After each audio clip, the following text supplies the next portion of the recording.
أعوذ بالله من الشيطان الرجيم. بسم الله الرحمن الرحيم. قد أفلح المؤمنون الذين هم في صلاتهم خاشعون والذين هم عن اللغو معرضون والذين هم للزكاة فاعلون والذين هم لفروجهم حافظون إلا على أزواجهم أو ما ملكت أيمانهم فإنهم غير ملومين فمن ابتغى وراء ذلك فأولئك هم العادون والذين هم لأماناتهم وعهدهم راعون والذين هم على صلواتهم يحافظون أولئك هم الوارثون الذين يرثون الفردوس هم فيها خالدون. الحمد لله. আল্লাহ রব্বুল আলামিন আজকে আমরা তারাবিতে যে দুটি সূরার তেলাওয়াত শুনলাম এবং শুনব, তার একটি হলো সূরা মুমিনুন। সূরা মুমিনুনের প্রথম 10 আয়াতে মুমিনের এমন 10টি গুণ আল্লাহ রব্বুল আলামিন বর্ণনা করেছেন, যেই গুণগুলা অর্জন করলে পরে আল্লাহর নিজের ঘোষণা হলো এই 10 গুণ অর্জন যারা করবে উলাইকা হুমুল ওয়ারিসুন আল্লাযীনা ইয়ারিসুনাল ফিরদাউসা হুম ফিহা খালিদুন। এই 10টি বৈশিষ্ট্য, 10টি গুণ যারা অর্জন করবে তারা উত্তরাধিকারী হবে। কিসের উত্তরাধিকারী? তারা হবে জান্নাতুল ফিরদাউসের উত্তরাধিকারী এবং তারা চিরস্থায়ীভাবে ওই জান্নাতুল ফিরদাউসে থাকবে। সুবহানাল্লাহ। সুতরাং আমরা মনোযোগ দিয়ে শুনি যে 10টি গুণ অর্জন করলে পরে চিরস্থায়ী জান্নাতুল ফিরদাউসের বাসিন্দা হওয়া যায়, ওই 10টি গুণ কি কি? এর মধ্যে 1 নাম্বার হলো আল্লাহ বলেন কাদ আফলাহাল মুমিনুন। এই 10 গুণে সফল হওয়ার প্রথম গুণ হলো আল্লাযীনা হুম ফি সালাতিহিম খাশিউন। ওই মুমিনরা সফল হয়েছে যারা তাদের নামাজের মধ্যে বিনয়ী, খুশু খুজুর সাথে, মনোযোগের সাথে, সময়ের দিকে খেয়াল করে, যারা যথাযথভাবে নামাজকে সময় মতো মনোযোগের সাথে যারা নামাজ আদায় করবে, যেভাবে রাসূলুল্লাহ সাল্লাল্লাহু আলাইহি ওয়াসাল্লাম নামাজ আদায় করেছেন, তারা সফল কাম, তারা জান্নাতুল ফেরদাউসের স্থায়ী বাসিন্দা হবে। 2 নম্বর গুণ হলো ওয়াল্লাযীনা হুম আনিল লাগওয়ি মুরিদুন। যারা অনর্থক কথা, অনর্থক কাজ থেকে বিরত থাকে। আমরা অনেক সময় কাজ খুঁজে পাই না, হায় আফসোস। সুবহানাল্লাহ পড়তে পারেন না? সুবহানাল্লাহি ওয়া বিহামদিহি 100 বার পড়লে সাগরের ফেনা পরিমাণ গুনাহ হলেও আল্লাহ মাফ করে দিবেন। সুবহানাল্লাহি ওয়া বিহামদিহি সুবহানাল্লাহিল আযীম, এটা পড়তে কি এত কষ্ট? কত পাপ করতেছেন। আল্লাহর নবী বলছেন কালিমাতানি থাকিলাতানি আলাল মিজান ওয়া খাফিফাতানি আলাল লিসান। উচ্চারণ করা পড়া খুব সহজ, কিন্তু মিজানের পাল্লায় অনেক অনেক ভারী হবে, যেটা আপনি অনেক আমল করেও করতে পারবেন না। এ কত খারাপ কাজ, উঠতে বসতে আমরা গুনাহ করতেছি। আর শুধু সুবহানাল্লাহি ওয়া বিহামদিহি সুবহানাল্লাহিল আযীম এটা আমরা পড়তে পারবো না? তো অনর্থক কথার থেকে যদি আমরা বাঁচতে হয়, আপনার জবানকে সব সময় জিকিরের মধ্যে ব্যস্ত রাখুন। যে জিকির আপনার ভালো লাগে। কোরআন তেলাওয়াত, আফজালুল যিকরি তেলাওয়াতুল কোরআন। কোরআন তেলাওয়াত করতে পারেন, সুবহানাল্লাহ পড়তে পারেন, আলহামদুলিল্লাহ, আল্লাহু আকবার, সুবহানাল্লাহি ওয়া বিহামদিহি সুবহানাল্লাহিল আযীম, অথবা শুধু সুবহানাল্লাহি ওয়া বিহামদিহি আস্তাগফিরুল্লাহ আস্তাগফিরুল্লাহাল আযীম আল্লাযী লা ইলাহা ইল্লা হুয়াল হাইয়ুল কাইয়্যুম ওয়া আতুবু ইলাইহি লা হাওলা ওয়া লা কুওয়াতা ইল্লা বিল্লাহিল আলিয়্যিল আযীম। আল্লাহ তাআলা সহজ কাজ, কঠিন কাজকে সহজ করে দিবেন। কঠিন কাজের মধ্যে আটকে থাকলে উদ্ধার করে দিবেন। ইস্তিগফার করার কারণে আল্লাহ তাআলা গুনাহ মাফ করে দিবেন, রিজিক বাড়িয়ে দিবেন, সম্পদ বাড়িয়ে দিবেন, সন্তান বাড়িয়ে দিবেন। ইস্তিগফার করতে থাকেন। তখন আপনি যখন আপনার জিহ্বাকে ইস্তিগফারের মধ্যে, জিকিরের মধ্যে, তেলাওয়াতের মধ্যে ব্যস্ত রাখবেন, হাঁটতেছেন, কাজ করতেছেন, কিন্তু সবসময় জিকিরের মধ্যে সুবহানাল্লাহ, আলহামদুলিল্লাহ, অথবা আস্তাগফিরুল্লাহ, লা হাওলা ওয়া লা কুওয়াতা ইল্লা বিল্লাহ দোয়া আছে, তাইলে গীবত করার আর সুযোগ নাই। জিহ্বা অনর্থক কথা বলার আর সুযোগ পাবে না, মিথ্যা বলার সুযোগ পাবে না। অনর্থক কথার থেকে বাঁচতে চাইলে নিজের জিহ্বাকে জিকিরের মধ্যে রাখেন, একটা কাজের মধ্যে রাখেন। এবং এটা এত সহজ কাজ, বাথরুম ছাড়া সব জায়গায় আপনি আল্লাহর নাম নিতে পারেন। সুবহানাল্লাহ, আলহামদুলিল্লাহ পড়তে পারেন। এর থেকে সহজ আর কি হইতে পারে? এতে করে একদিকে যেমন আপনার আমলের পাল্লা ভারী হবে, অপরদিকে আপনি অনর্থক লঘু কথার থেকে বেঁচে যাবেন। অনর্থক কথাবার্তা কাজ করে, বিশেষ করে রমাদান মাসে অনেক সময় মানুষ টাইম পাস করার জন্য, যে আমরা টাইম পাস করার জায়গা নেই, সময় কিভাবে কাটবে এই কারণে অনর্থক খেলাধুলার আয়োজন করে। নাউজুবিল্লাহ মিন যালিক। কোরআন তেলাওয়াত করতে পারেন না? সুবহানাল্লাহ, আলহামদুলিল্লাহ এটা পড়তে পারেন না? মানুষ আফসোস করবে কিয়ামতের দিন যে, "হায়, হায় রে! আরো যদি কিছু আমল করে আসতাম, আরেকবার যদি সুবহানাল্লাহ বেশি বলতাম।" ইস! তো এইজন্য দয়া করে অনর্থক কথাবার্তার থেকে ব্যস্ত থাকবো। কোন কৌশলে? নিজের জিহ্বাকে সবসময় জিকিরে, তিলাওয়াতে, একটা কাজের মধ্যে, একটা দোয়া শেখার মধ্যে, ইলম শেখার মধ্যে, একটা হাদিস শেখার মধ্যে আমরা ব্যস্ত রাখবো। তখন আপনি অনর্থক কাজ থেকে বেঁচে যেতে পারবেন। ওয়াল্লাযীনা হুম লিয-যাকাতি ফাঈলুন। ৩ নম্বর বৈশিষ্ট্য হলো যারা জান্নাতুল ফেরদাউসের বাসিন্দা হবেন, যারা সফলকাম মুমিন, তাদের ৩ নম্বর বৈশিষ্ট্য হলো তারা যাকাত আদায় করে। যাদের উপর যাকাত ফরজ তারা যাকাত দিবেন। যাদের উপর যাকাত ফরজ না তারা দান সদকাও করবেন। এটাও আমরা করতে বলবো না। যদিও এখানে যাকাতের কথা বলা হয়েছে, তবে কিছু, কিছু জায়গায় যাকাত বলতে যাকাত ফরজ হওয়ার আগে সাদাকাকেও বোঝানো হয়েছে। আমরা ফরজ যাকাত অবশ্যই আমরা যথাযথ আদায় করব। বাকিরা সাদাকা করার চেষ্টা করব যতটুকু সামর্থ্য আছে। ওয়াল্লাযীনা হুম লিফুরুজিহিম হাফিজুন। ৪ নম্বর বৈশিষ্ট্য হলো যারা তাদের লজ্জাস্থানের হেফাজত করে। যারা তাদের লজ্জাস্থানের হেফাজত করে, অর্থাৎ হারাম কাজে, জিনার কাজে, গুনার কাজে লজ্জাস্থানকে কি করে না, এঙ্গেজ করে না, জিনার কাছ থেকে বেঁচে থাকে। ইল্লা আলা আজওয়াজিহিম আও মা মালাকাত আইমানুহুম ফাইন্নাহুম গায়রু মালুমিন। এটা আগেরটার সাথে চলে গেছে। নিজের স্ত্রীর সাথে করতে পারবে, দাসী থাকলে দাসীর সাথে করতে পারবে, এছাড়া অন্য কারোর সাথে যৌন সঙ্গম করে না, এটার থেকে বিরত থাকে। এটা হলো ৪ নম্বর বৈশিষ্ট্য। ফামান ইবতাগা ওয়ারা যালিকা ফাউলাইকা হুমুল আদুন। স্ত্রী এবং দাসচারা এর বাইরে যারা কামনা করবে যৌন সঙ্গম, তারা হলো অবাধ্য, তারা সীমালঙ্ঘনকারী। ওয়াল্লাযীনা হুম লিআমানাতিহিম ওয়া আহদিহিম রাউন। ৫ নম্বর বৈশিষ্ট্য হলো তারা আমানত রক্ষা করে। মানুষ আমানত দিলে পরে এই আমানত যদি ১ টাকার নোট দেয় ১ টাকাই থাকবে ১০০ বছর পরে হলো। ৫০০ টাকার নোট দিছে ৫০০ টাকাই থাকবে, ওটাকে ১০০ টাকার নোট করা যাবে না। মানুষের আমানত রক্ষা করা মুমিনের ইমানি দায়িত্ব। এখানে ইমানি বৈশিষ্ট্য বলা হচ্ছে। জান্নাতে যেতে হলে আমানত রক্ষা করতে হবে। আমরা অনেক সময় আমানত দিয়ে গেলে পরে বহু মানুষ আছে আমানত গিলে ফেলে। অন্যের আমানত সে গিলে ফেলে। তো আমানত রক্ষা করতে হবে। ওয়াহদিহিম রাউন, এইটাতে তো আরো দুর্বল আমরা। মুমিনরা ওয়াদা রক্ষা করে। আপনি একজনের কাছ থেকে টাকা নিছেন, বলছেন শনিবারে দিব, এই শনিবার আর জীবনেও আসে না। বলছে ১ মাস পরে দিব, ১ মাস আর শেষ হয় না। ১ বছর পরে দিব, ১ বছর আর শেষ হয় না। সে নিজের টাকা মনে করতেছে। আরেকজনকে কথা দিছে, কথা দেওয়ার কোনো মূল্য নাই। এজন্য যারা ওয়াদা খেলাফ করে, যারা মানুষের সাথে কথা রক্ষা করতে পারে না, এরা প্রকৃত মুমিন নয়, এরা জান্নাতুল ফেরদাউসের বাসিন্দা হতে পারবে না। জান্নাতুল ফেরদাউসের বাসিন্দা হতে গেলে মানুষের সাথে কথা ঠিক রাখতে হবে, ওয়াদা ঠিক রাখতে হবে। এরপর হচ্ছে ওয়াল্লাযীনা হুম আলা সালাওয়াতিহিম ইউহাফিজুন। আবার আল্লাহ রাব্বুল আলামিন নামাজের কথা বলেছেন যে তারা তাদের নামাজের হেফাজত করে, নামাজের হেফাজত করে, নামাজের হেফাজত করে। নামাজের হেফাজত করার মানে হচ্ছে নামাজ সময় মতো পড়বে এবং যথাযথভাবে রাসূলুল্লাহ সাল্লাল্লাহু আলাইহি ওয়াসাল্লাম যেভাবে নামাজ শিখাইছেন, সল্লু কামা রাআইতুমুনি উসাল্লি, ওইভাবে তারা নামাজ পড়ে। এই বৈশিষ্ট্যগুলো যাদের মধ্যে আছে, উলাইকা হুমুল ওয়ারিসুন আল্লাযীনা ইয়ারিসুনাল ফিরদাউস। এরা জান্নাতুল ফেরদাউসের অধিবাসী হবে। হুম ফিহা খালিদুন, এবং এরা স্থায়ীভাবে জান্নাতে থাকবে। এরপর আল্লাহ রাব্বুল আলামিন বলতেছেন, যখন হাত্তা ইদা জাআ আহাদাহুমুল মাউত, যখন কাফেরদের, আল্লাহ দ্রোহীদের, পাপিষ্ঠদের মৃত্যু হাজির হয়ে যাবে, তারা বলবে মৃত্যুর পরে, ক্বালা রাব্বিরজিউন, হে আমাদের রব, আমাকে আবার দুনিয়াতে ফেরত পাঠান, লাআল্লি আ'মালু সালিহা, এখন যদি আমি দুনিয়াতে ফিরে যাই তাহলে খালি ভালো আমল করব, নেক আমল করব, আর খারাপ আমল করবে না। কাল্লা, কক্ষনো না, কক্ষনো না। এই সুযোগ আর কোনোদিন দেওয়া হবে না। এই সুযোগ একবার। আলাম তারা ইলাল্লাযীনা নাকুসু রুউসিহিম ইনদা রাব্বিহিম রাব্বানা আবসারনা ওয়া সামি'না ফারজি'না না'মাল সালিহান ইন্না মুকিনুন। আল্লাহর সামনে মাথা ঝুলাইয়া ঝুলাইয়া বলবে। পাপিষ্ঠরা, কাফেররা, বেঈমানরা মাথা ঝুলিয়ে ঝুলিয়ে কিয়ামতের দিন বলবে, আল্লাহ আমরা দেখছি। আবসারনা ওয়া সামি'না, আমরা দেখছি এবং শুনছি, আমরা দেখলাম আপনি সত্য। আখিরাত সত্য, জান্নাত সত্য, জাহান্নাম সত্য, আপনার নবী রাসূলগণ যা বলছিলেন এই সব সত্য। এখন আমাদেরকে আর ফারজি'না না'মাল সালিহা, আমাদেরকে এখন দুনিয়াতে ফেরত পাঠান। এখন দুনিয়াতে গেলে আমরা খালি নেক আমল করব, আর বদ আমল, খারাপ আমল করব না। খাল্লা, কিন্তু এই সুযোগ আর দেওয়া হবে না একবার। এটা শুধু একটা কথা। হুয়া কাইলুহা ওয়া মিন ওয়ারাইহিম বারযাখুন ইলা ইয়াউমি ইবআসুন। তারা অনন্তকাল ধরে বরযাখে থাকবে এবং এই তারা তারা অনন্তকাল ধরে এই কথা শুধু তারা বলতেই পারবে। কাইলুহা, এবং অনন্তকাল ধরে তারা ইয়াউমি ইবআসুন, পুনরুত্থানের দিন পর্যন্ত তারা বরযাখের মধ্যেই থাকবে।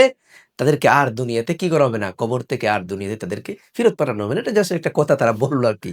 তো আমাদের জন্য কথা হচ্ছে যে দুনিয়ার জীবনে একবার, আজকের দিনটা চলে গেছে, আমার আমলনামায় কি হয়েছে লেখা হয়ে গেছে। এইটা আর কোনোদিন ফিরে আসবে না। এই রমাদান চলে যাচ্ছে, যতটা দিন গেছে ১৪-১৫ দিন চলে গেছে, আর ফেরত আসবে না। আপনার জীবনের কোনোদিন আপনি কান্নাকাটি করলেও ফেরত আসবে না। আপনি মরার পরেও বললে আল্লাহ তাআলা আর আপনাকে দুনিয়াতে ফেরত পাঠাবেন না। সুতরাং আমলের সর্বোত্তম টাইম আজকেই যে কালকের থেকে করবো এটা না। আজকের থেকেই তওবা করে গুনার কাজ ছেড়ে দিলাম। আজকের থেকেই নামাজি হয়ে গেলাম। আজকের থেকেই জীবনের সকল ক্ষেত্রে আল্লাহর আইন মেনে চলবো এই সিদ্ধান্ত নিলাম যে দুনিয়ার কোনো ক্ষেত্রে, সেটা ব্যক্তিগত জীবনে, পারিবারিক জীবনে, রাজনৈতিক জীবনে, রাষ্ট্রীয় জীবনে, সব ক্ষেত্রে যে আমি আল্লাহর আইন মেনে চলবো, জীবনে যাই করবো। আজকের থেকেই, আগামীকালকে থেকে না। কোনো তারিখ নাই আমল করার ক্ষেত্রে। কারণ আমলের সুযোগ আজকেই শেষ হয়ে যেতে পারে, মরার পরে আর ফেরত পাঠানো হবে না। আজকে যে আমি কালকে বেঁচে থাকবো, আজকেই যে আমি বেঁচে থাকবো কিছুক্ষণ পরে, এটার কোনো গ্যারান্টি নাই। তাই আমলের সুযোগ এখনই যে আমল করব, এটাই মনে করতে হবে যে এখনই যেন আমার শেষ। তাই সর্বোত্তমভাবে এখন থেকেই তওবা করে নিয়ে আমল শুরু করে দিতে হবে। ফাইযা নুফিখা ফিস-সূরি ফালা আনসাবা বাইনাহুম ইয়াওমাইযিন ওয়ালা ইয়াতাসাআলুন। খুব ভয়ংকর জিনিস। যখন সিংহায় ফুৎকার দিয়ে দেওয়া হবে, ফালা আনসাবা বাইনাহুম, তখন আর আত্মীয়তার সম্পর্ক থাকবে না। কেউ কাউকে চিনবে না। ওয়ালা ইয়াতাসাআলুন, কেউ কাউকে চিনবে না এবং কেউ কাউকে কি করবে না, খোঁজ খবরও নিবে না। ওয়ালা ইয়াতাসা, কেউ কারো সম্পর্কে জানতে চাইবে না যে আমার মা কোথায়, আমার বাবা কোথায়। ইয়াউমা ইয়াফিরুল মারউ মিন আখিহি, ভাই থেকে ওই দিন পলায়ন করবে। ওয়া উম্মিহি ওয়া আবিহি, মাকে চিনবে না, মা থেকে পলায়ন করবে যেই মা তার জীবন যৌবন সব উৎসর্গ করেছে সন্তানের জন্য, গর্ভে ধারণ করেছে, দুগ্ধ পান করিয়েছে, লালন পালন করেছে, ভিক্ষা করে সন্তান পালন করে। ওই সন্তান মাকে চিনবে না, মা তার সন্তানকে চিনবে না। পাগল হয়ে যাবে, তার নাস সুকারা, মনে হবে মানুষ যেন পাগল হয়ে গেছে। ও সাহিবাতিহি ওয়া বানিহি, সন্তান সন্ততিকে, স্ত্রীকে, স্বামীকে, কেউ কারো খবর নেবে না। ওয়ালা ইয়াতাসাআলুন, তো ওই দিনের কথা স্মরণ করুন। ফামান সাকুলাত মাওয়াজিনুহু ফাউলাইকা হুমুল মুফলিহুন, ওই দিন যার আমল বাড়ি হবে সেই কি হবে, সফল কাম হবে। যার নেকির পাল্লা বাড়ি হবে সেই সফল কাম হবে। সুতরাং আত্মীয় স্বজন নয়, ওই দিন সাহায্য করবে একমাত্র আপনার আমল। ওই দিন আপনার ছেলে নয়, মেয়ে নয়, যেই ছেলের কারণে, মেয়ের কারণে, স্বামীর কারণে, স্ত্রীর কারণে কাজ করতে গিয়ে আপনি নামাজ কাজা করে ফেলেন, আল্লাহর হুকুমের অবাধ্য হয়ে যান। অনেক মানুষ সুদের টাকা নিয়ে নিজের সন্তানদেরকে খাওয়ায়। কেন? আপনাকে তো আল্লাহই দায়িত্ব দেন নাই। কিস্তির টাকা তুলে সন্তান লালন পালন করার জন্য সন্তান দেন নাই। ওমা মিন দাব্বাতিন ফিল আরদি ইল্লা আলাল্লাহি রিজকুহা, জমিনে যত বিচরণশীল প্রাণী আছে আল্লাহ বলছেন এরা সবের রিজিকের দায়িত্ব আমি আমার উপর নিয়ে নিয়েছি। আল্লাহ ফরজ করে নিয়েছেন, আল্লাহ নিজের জন্য আবশ্যক করে নিয়েছেন নিজেই। না খেয়ে দুনিয়ার কোনো মানুষ মারা যাবে না, কোনো একটা প্রাণী, একটা পোকাও মারা যাবে না। তো আপনি কি জন্য সুদে যাবেন? হালালভাবে রুজি রোজগার করা এটা একটা ফরজ কাজ। কাসবুল হালাল ফরিদাতুন বাদাল ফরাইদ। এটা নিজের সন্তানের জন্য, পরিবারের জন্য, নিজের জন্য আপনি হালাল রুজির চেষ্টা করবেন। কিন্তু মনে রাখতে হবে আপনি রাজ্জাক না। আপনি আপনার রিজিক দেন না, আপনি চেষ্টা করেন। আল্লাহ রিজিক দেন। যখন নিজেকে আপনি রাজ্জাক মনে করবেন, তখন মনে করবেন যে যেকোনোভাবে হালালে হোক, হারামে হোক, আমার কি করতে হবে? রুজি করতে হবে। টাকা সম্পদ সঞ্চয় করতে হবে না। আপনি চেষ্টা করবেন, দেওয়ার মালিক আল্লাহ, এবং আপনি হালালের মধ্যে থেকে চেষ্টা করতে হবে। আমি হালালের মধ্যে থেকে চেষ্টা করতে হবে। তাই ওই দিন একমাত্র আমার কাজে লাগবে আমার নেক আমল। আমি যাদের জন্য হারাম রুজি করে আমার আখিরাত বরবাদ করে দিব, তারা কেউ আমার খোঁজ খবর নিতে আসবে না। তাদের হক আদায় করব, ঠিক আছে, কিন্তু আল্লাহর শরীয়তের বাইরে গিয়ে নয়। শরীয়তের বিধান অনুযায়ী নিজের হক আছে, স্ত্রী, পুত্র, আত্মীয়স্বজন সবের হক আছে। শরীয়তের বিধান অনুযায়ী সর্বোচ্চ চেষ্টা করতে হবে তাদের হক আদায় করার ব্যাপারে, নাইলে আল্লাহর কাছে জবাব দেওয়া লাগবে। কিন্তু কারো জন্য আমি জাহান্নামে যেতে পারব না, হারাম পথে আমি যেতে পারব না। ومن خفت موازينه فأولئك الذين خسروا أنفسهم في جهنم خالدون, ওই দিন যাদের নেকির পাল্লা হালকা হবে তারা নিজেদের ধ্বংস করে ফেললো। তা ফি জাহান্নামা খালিদুন, তারা অনন্তকাল ধরে জাহান্নামে থাকবে। এরপর আল্লাহ বলেন, আফাহাসিবতুম আন্নামা খালাকনাকুম আবাসান ওয়া আন্নাকুম ইলাইনা লা তুরজাউন, তোমরা কি মনে করেছো এমনিতেই আমি তোমাদেরকে সৃষ্টি করেছি, এমনিতেই দুনিয়াতে আসছো আর দুনিয়াতে যাইবা, মাঝখানে কিছু নাই, কোনো আমল করবা না, কিছু করবা না? আর তোমরা কি মনে করেছো তোমরা তোমাদের মায়ের গর্ভ থেকে দুনিয়াতে আসছো, এরপরে মাটির মধ্যে চলে যাইবা, কবরের মধ্যে যাইবা, আর কবরেই মাটি করে দিবে, আমার কাছে তোমরা প্রত্যাবর্তন করবা না। ওয়া আন্নাকুম ইলাইনা লা তুরজাউন, এই ধারণা সঠিক নয়। এটা ইস্তেফহাম লিল ইনকার, আল্লাহ স্বীকার করতেছেন যে আমি অনর্থক তোমাদেরকে সৃষ্টি করি নাই। রব্বানা মা খালাকতা হাযা বাতিলা, কোন কিছু, মানুষ তো বটেই, মানুষ তো আল্লাহর সবচেয়ে শ্রেষ্ঠ সৃষ্টি, আশরাফুল মাখলুকাত। কোন মাখলুক, কোন একটা প্রাণী, কোন একটা পোকাও আল্লাহ অনর্থক সৃষ্টি করেন নাই। গাছপালা, তৃণলতা যা কিছু আছে সবকিছু আল্লাহ একটা নির্দিষ্ট উদ্দেশ্যে সৃষ্টি করেছেন। সবকিছু সৃষ্টি করেছেন মানুষের জন্য, মানুষ সৃষ্টি করেছেন আল্লাহর ইবাদতের জন্য। এরপর আল্লাহ রাব্বুল আলামিন বলতেছেন, এরপর এখানে সূরা মুমিনুনে বেশ কয়েকটি ঘটনা আছে। একটা হলো স্বামী অথবা স্ত্রী একজন অপরজনকে মিথ্যা অপবাদ দেওয়া। এটার শাস্তি সম্পর্কে বলা হয়েছে মিথ্যা অপবাদ, বেবিচারের অপবাদ যদি যে কেউ একজন আরেকজনকে দেয়, তাহলে কিভাবে বিচার হবে? 4 জন সাক্ষী, প্রত্যক্ষদর্শী সাক্ষী লাগবে। তারপরে অভিশাপ দিবে নিজেকে। শাস্তি হলো কি? 80 টা দোররা নিক্ষেপ করতে হবে। মিথ্যা অপবাদ যে দিছে, যদি সত্য প্রমাণিত হয় 80 টা রজম, আর না হলে সত্য প্রমাণিত না হলে, মিথ্যা প্রমাণিত হলে যে মিথ্যা বলছে তার জন্য কযফ হবে। এটা বিস্তারিত আইনের বিষয়। যখন এই ঘটনা ঘটে তখন আইনজ্ঞরা এই ব্যাপারে কি করবেন? হ্যাঁ, তারা ফতোয়া দিবেন, রায় দিবেন। এটা কোর্টের বিষয়, আদালতের বিষয়। আমাদের দেশের কোর্টে তো ইসলামী আইন অনুযায়ী বিচার হয় না। এটা হলো কুফরি। ইসলামী আইন, আল্লাহর আইন অনুযায়ী বিচার না করা, এটা হলো কুফরি। আমরা যখন ভোট দেব, আমরা যখন কোনো দাওয়াত পাবো ইসলাম প্রতিষ্ঠার জন্য, সেই দাওয়াতে আমরা সাড়া দিব। যারা ইসলাম কায়েম করবে, আল্লাহর কোরআন অনুযায়ী বিচার ফয়সালা করবে। এই যে মিথ্যা বলার বিপদ, অপবাদ দেওয়ার বিচার কি হবে? বিচারের অপবাদ দেওয়ার বিচার কি হবে? বেবিচারের বিচার কি হবে? কারো সম্পদ নষ্ট করা, কারো হক নষ্ট করা, কারো সম্পদ লুণ্ঠন করে খেয়ে নেওয়া, যত ধরনের অন্যায় অবিচার জুলুম আছে, বেআইনি কাজ আছে, এগুলো করলে পরে বিচার কি হবে? কোরআনের মধ্যে আছে, হাদিসের মধ্যে আছে।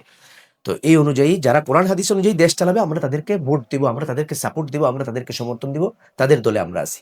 যারা আল্লাহর দলে নাই, আল্লাহর কোরআন হাদিস অনুযায়ী দেশ চালায় না, বিচার করে না, আমরা তাদের দলে নাই, তাদের সাথে আমরা জাহান্নামে যেতে পারবো না। নিঃসন্দেহে যারা আল্লাহর আইন অনুযায়ী বিচার ফয়সালা করে না, তারা কুফরি করে, তারা ফাসিক, তারা জালেম, তারা কাফির এবং তারা জাহান্নামী। এরপর আয়েশা রাদিয়াল্লাহু তাআলা আনহাকে একদল লোক ব্যভিচারের অপবাদ দিয়েছিল। নাউযুবিল্লাহি মিন যালিক। ইন্নাল্লাযীনা জাউ বিল ইফকি উসবাতুম মিনকুম লা তাহসাবুহু শাররাল লাকুম বাল হুয়া খায়রুল লাকুম। আল্লাহ বলছেন এটা খারাপ না। আয়েশাকে এই অপবাদ যে দিছে, এটার পরিণতি হয়েছিল অনেক ভালো জিনিস। আল্লাহ ওহীর মাধ্যমে আয়েশা রাদিয়াল্লাহু তাআলা আনহাকে উনি সার্টিফাই করেছিলেন। মানে আল্লাহ ওহীর মাধ্যমে নিশ্চিত করে দিয়েছিলেন রাসূলুল্লাহ সাল্লাল্লাহু আলাইহি ওয়াসাল্লামের কাছে, আয়েশা নির্দোষ। যে আল্লাহ নিজেই তিনি কি করেছেন? সাক্ষী পাঠাইয়া দিছেন। যে যারা এই মুনাফিকরা এই সংবাদ ছড়াইতেছে, আয়েশা নির্দোষ। তো যাই হোক, আয়েশা রাদিয়াল্লাহু তাআলা আনহাকে যখন আল্লাহ জানিয়ে দিলেন, তখন এর আগে অনেক ঘটনা ঘটছিল। প্রায় ১ মাস পর্যন্ত অনেক খবর ছড়াইছে। রাসূলুল্লাহ সাল্লাল্লাহু আলাইহি ওয়াসাল্লাম খুব চিন্তিত হয়ে পড়েছিলেন। তখন আল্লাহ রাব্বুল আলামিন ওহীর মাধ্যমে উনার চরিত্র সম্পর্কে জানিয়ে দিয়েছিলেন। এখানে একটা গুরুত্বপূর্ণ জিনিস হলো, আয়েশা রাদিয়াল্লাহু তাআলা আনহাকে ব্যভিচারের অপবাদ যে ব্যক্তি দিয়েছিল ১ম এ, উনি ছিলেন আয়েশার বাবা আবু বকর রাদিয়াল্লাহু তাআলা আনহুর সম্ভবত খালাতো ভাই। মানে উনার আত্মীয় একজন গরিব মানুষ। তো আয়েশা রাদিয়াল্লাহু তাআলা আনহার এই ঘটনা যখন শুনলেন উনার বাবা, তখন বললেন, "একে আমি আর কোনো সাহায্য করব না।" গরিব মানুষ তো সাহায্য দিতেন। তো তখন আল্লাহ রাব্বুল আলামিন বললেন, "না, তাকে মাফ করে দাও।" এত বড় ঘটনা ঘটছে। স্বয়ং নবীর স্ত্রীর বিরুদ্ধে আমাদের আম্মাজান আয়েশা রাদিয়াল্লাহু তাআলা আনহাকে ব্যভিচারের অপবাদ দিছে।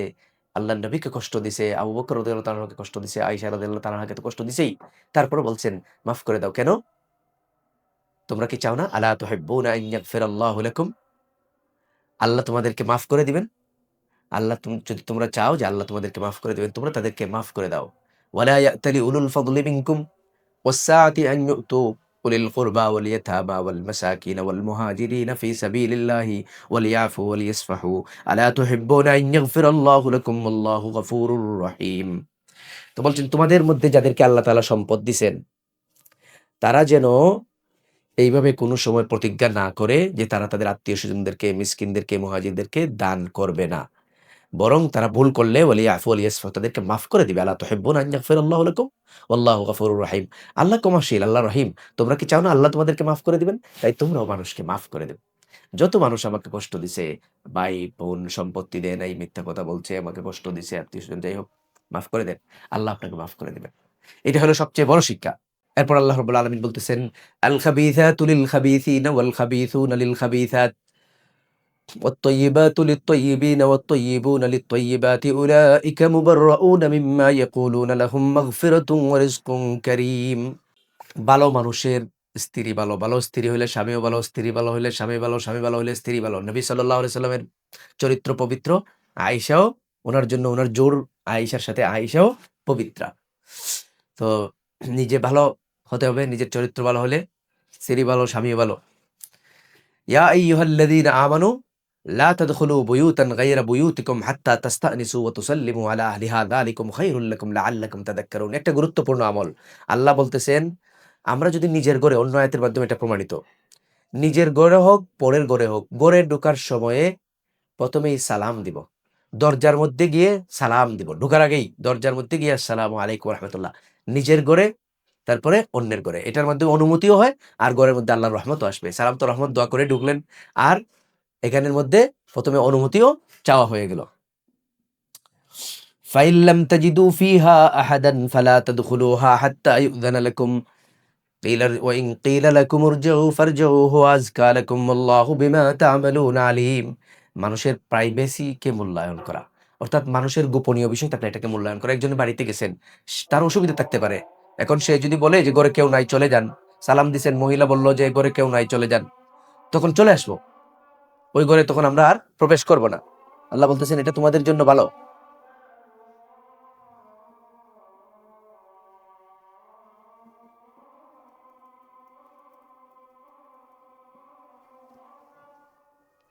এরপর আল্লাহ রাব্বুল আলামিন বলতেছেন কুল লিল মুমিনিনা ইয়াগুদ্দু মিন আবসারিহিম ওয়া ইয়াহফাযু ফুরুজাহুম যালিকা আযকা লাহুম ইন্নাল্লাহা খাবীরুম বিমা ইয়াসনাউন ওয়া কুল লিল মুমিনাতি ইয়াগুদ্দুনা মিন আবসারিহিন্না ওয়া ইয়াহফাযনা ফুরুজাহুন্না ওয়া লা ইউবদিনা যিনাতাহুন্না ইল্লা মা যাহারা মিনহা ওয়াল ইয়াদরিবনা বিখুমুরিহিন্না আলা জুয়ুবিহিন্না وليضربن بخمرهن على جيوبهن ولا يبدين زينتهن إلا لبعولتهن أو آبائهن أو آباء بولتهن أو أبنائهن أو أبناء بولتهن أو إخوانهن أو بني إخوانهن أو بني أخواتهن أو نسائهن أو ما ملكت أيمانهن أو التابعين أو نسائهن أو ما ملكت أو التابعين غير أولي الإربة من الرجال أو الطفل الذي لم يظهروا على عورات النساء। এখানে আল্লাহ রাব্বুল আলামিন প্রথমে মুমিনদেরকে বলেছেন যে তোমরা তোমাদের চক্ষুর হেফাজত করো, হারাম দেখিও না, হারাম মহিলা দেখিও না, চক্ষু হেফাজত করো, চক্ষুকে অবনত করে রাখো। একই কথা মুমিন নারীদেরকেও বলছেন তোমরাও তোমাদের চক্ষু হেফাজত করো, পরপুরুষের দিকে তাকাইও না। এরপর বলছেন وقل للمؤمنين مؤمنات يغضضن من أبصارهن ويحفظن فروجهن। মুমিন নারীরাও তাদের লজ্জাস্থানের হেফাজত করবে, চক্ষুর হেফাজত করবে, আর তারা তাদের সৌন্দর্য প্রদর্শন করবে না। কার সামনে সৌন্দর্য প্রদর্শন করবে না? সৌন্দর্য কোনগুলা? চেহারা এবং হাতের কবজির থেকে নিচ পর্যন্ত এইটুকু ছাড়া পুরুষ শরীর দেখে রাখতে হবে যখন আমরা বাহিরে যাব। ঠিক আছে, বাহিরে যখন যাবেন মা বোনরা, চেহারা আর এটুক ছাড়া ফাশারা ইলা ওয়াজহিহি ওয়া কাফাইহি, রাসূলুল্লাহ সাল্লাল্লাহু আলাইহি ওয়াসাল্লাম চেহারার দিকে ইশারা দিয়ে দেখিয়েছেন, আর এই হাতের এতটুকু দেখিয়েছেন। এইটুক ছাড়া বাকিটুকু পর্দা করে বের হতে হবে।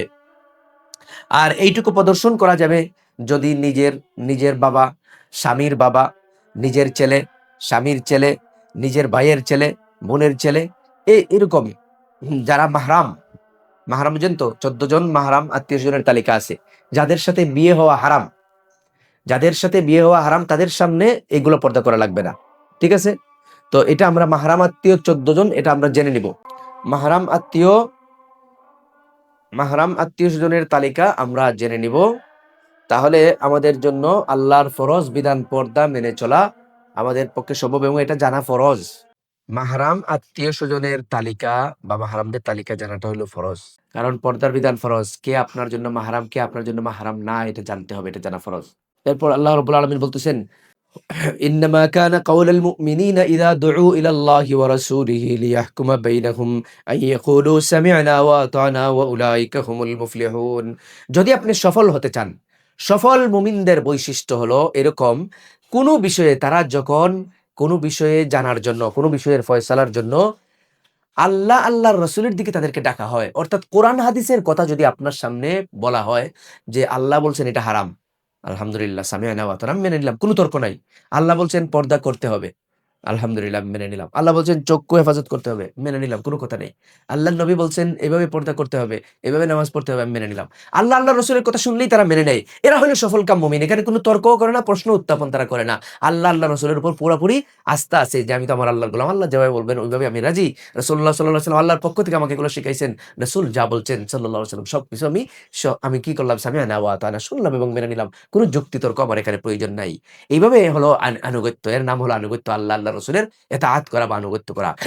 এই ইতাআত এবং আনুগত্য যারা করবে এবং আল্লাহকে যারা ভয় করবে, তারাই হলো সফল কাম। মান ইউতি'আল্লাহ ওয়া রাসূলা ওয়া ইয়াখশাল্লাহ, যারা আল্লাহর রাসূলের আনুগত্য করে, কথা মেনে চলে, ওয়া ইয়াখশাল্লাহ এবং আল্লাহকে ভয় করে, ওয়া ইয়াত্তাকি এবং ভয় করে আল্লাহকে, তাকওয়া অবলম্বন করে, আল্লাহর ভয়ে গুনাহ থেকে বেঁচে থাকে, ফাউলাইকা হুমুল ফাইজুন, এরাই হলো সফল কাম। ওয়াদাল্লাহুল্লাযীনা আমানু মিনকুম ওয়া আমিলুস সালিহাতি লায়াস্তাখলিফান্নাহুম ফিল আরদি কামা ইসতাখলাফাল্লাযীনা মিন ক্বাবলিহিম ওয়া লায়ুমাক্কিনান্না লাহুম দীনাহুমুল্লাযী ইরতাদা লাহুম ওয়া লায়ুবাদদিলান্নাহুম মিন বাদি খাউফিহিম আমনা ইয়াবুদুনানি লা ইউশরিকুনা বি শাইআ। আল্লাহ ওয়াদা দিছেন, যদি মুমিনরা ঈমান আনে এবং আমলে সালেহা করে, তাহলে আল্লাহ তাদেরকে খেলাফত দান করবেন, রাষ্ট্র ক্ষমতা তাদেরকে দান করবেন, তাদের দ্বীনকে বিজয়ী করবেন আল্লাহ রাব্বুল আলামিন, এবং তাদেরকে নিরাপত্তা দান করবেন। আজকে দুনিয়ার দেশে দেশে মুসলমানরা আমেরিকার হাতে, বিভিন্ন ইহুদিদের হাতে নির্যাতিত হচ্ছে। তো সারা দুনিয়া জুড়ে মুসলমানরা তো নির্যাতনের অন্যতম কারণ হলো মুসলমানরা মুসলমান নাই, তাদের মধ্যে মুসলমানিত্ব নাই। কোনো মুসলমানের আমল আখলাক এত খারাপ, কাফিরদের চেয়েও খারাপ হয়ে গেছে। তো এই মুসলমানকে আল্লাহ কি দিবেন? এর সমাধান হলো, দুনিয়ার মুসলমানরা যদি কাফির মুশরিকদের হাত থেকে, নির্যাতনের হাত থেকে রক্ষা পেতে চায়, যদি তাদের দ্বীন তারা প্রতিষ্ঠিত করতে চায়, তারা যদি নিরাপদে থাকতে চায়, তাহলে তাদের উচিত হলো তাদের ঈমান ঠিক করা এবং আমলে সালেহা করা। ঈমান আমল ঠিক থাকলে আল্লাহ আমাদেরকে রাষ্ট্র ক্ষমতা দিবেন। এটা আল্লাহর ওয়াদা। আল্লাহ বলছেন ওয়াদাল্লাহ, আল্লাহ ওয়াদা দিছেন তোমাদেরকে। এরপর আল্লাহ রাব্বুল আলামিন বলছেন যে ওয়াত্তাখাযু মিন দুনিহি আলিহাতান واتخذوا من دونها آلهة لا يخلقون شيئا وهم يخلقون ولا يملكون لأنفسهم ضرا ولا نفعا ولا يملكون موتا ولا حياة ولا نشورا। যে তারা অনেক মাবুদের ইবাদত করে, যারা হিন্দু বা অন্য ধর্মের অনুসারী, আমরা এক আল্লাহর ইবাদত করি। এর আগে বলছি যে দুই আল্লাহ হইলে, তিন আল্লাহ হইলে বেশি সমস্যা। এক আল্লাহ বলতেন আজকে বৃষ্টি হবে, আরেক আল্লাহ না আজকে বৃষ্টি দেবো না। উপরের আল্লাহ বলবেন বৃষ্টি হবে আজকে, নিচের আল্লাহ বলবেন না আজকে লাগবে না। তখন ঝগড়া লেগে যেত, ফাসাদ সৃষ্টি হইতো। এরপর আল্লাহ গুরুত্বপূর্ণ কথা বলছেন যে এই যে তোমরা যাদের ইবাদত করো, তোমরা মূর্তির ইবাদত করো, পাথরের ইবাদত করো, এরা তো ওহুম ইখলাকুন লা ইয়াখলুকুনা শাইআন, এরা কোনো কিছু সৃষ্টি করতে পারে না, বরং তাদেরকে আরেকজন বানাইছে। এ তোমাদেরকে সাহায্য করবে কিভাবে? তোমাদেরকে রক্ষা করবে কিভাবে? তোমার মাবুদ হবে কিভাবে? তোমাকে বিপদ আপদ থেকে বাঁচাইবে কিভাবে? লা ইয়ামলিকুনা লিআনফুসিহিম দাররান ওয়ালা নাফা। এরা তো তাদের নিজেরই ভালো-মন্দ করতে পারে না। মূর্তি তার নিজেকেই রক্ষা করতে পারে না। আরেকজন ভেঙে ফেলে, তখন তার নিজেকে হেফাজত করতে পারে না। তোমাকে হেফাজত করবে কিভাবে? এখান থেকে আরেকটা শিক্ষা আমরা পাই যে মূর্তির বিপরীতে আমাদের আল্লাহ সর্ব অবস্থায় তিনি আমাদের দোয়া কবুল করেন, দোয়া কবুল করতে সক্ষম, আমাদেরকে সাহায্য করতে সক্ষম। আল্লাহকে কেউ ধ্বংস করতে পারবে না, মারতেও পারবে না। আল্লাহ কোনোদিন মারাও যাবেন না, মারা যাওয়ার প্রয়োজনও নাই। আল্লাহর জন্মও নাই, মৃত্যুও নাই। আল্লাহ আল্লাহই। আমাদের আল্লাহ সব অবস্থায় আমাদেরকে সাহায্য করতে সক্ষম। এইজন্য আমরা মূর্তি পূজার বাদ দিয়ে, অন্য সব ধর্ম বাদ দিয়ে আমরা আমাদের আল্লাহর ইবাদত করি, যে আমাদের আল্লাহ ইয়ামলিকুনা ইয়ামলিকু লানা নাফআন ওয়া দাররা, আমাদের ভালো-মন্দের মালিক আমাদের আল্লাহ। এই কারণে আমরা আল্লাহ রাব্বুল আলামিনের ইবাদত করি। তো আল্লাহ রাব্বুল আলামিন আমাদেরকে বেশি বেশি করে আল্লাহর ইবাদত করার তৌফিক দান করুন। শিরিক থেকে আল্লাহ যেন আমাদেরকে হেফাজত করেন। যতদিন দুনিয়াতে বাঁচিয়ে রাখেন, আল্লাহ যেন তাওহীদের উপর, ইসলামের উপর আমাদেরকে যেন বাঁচিয়ে রাখেন। মৃত্যুর সময় যেন আল্লাহ তাআলা আমাদেরকে ঈমানের সাথে মৃত্যু দান করেন। যা বললাম, আল্লাহ আমাদেরকে আমল করার তৌফিক দান করুন। জাযাকুমুল্লাহ।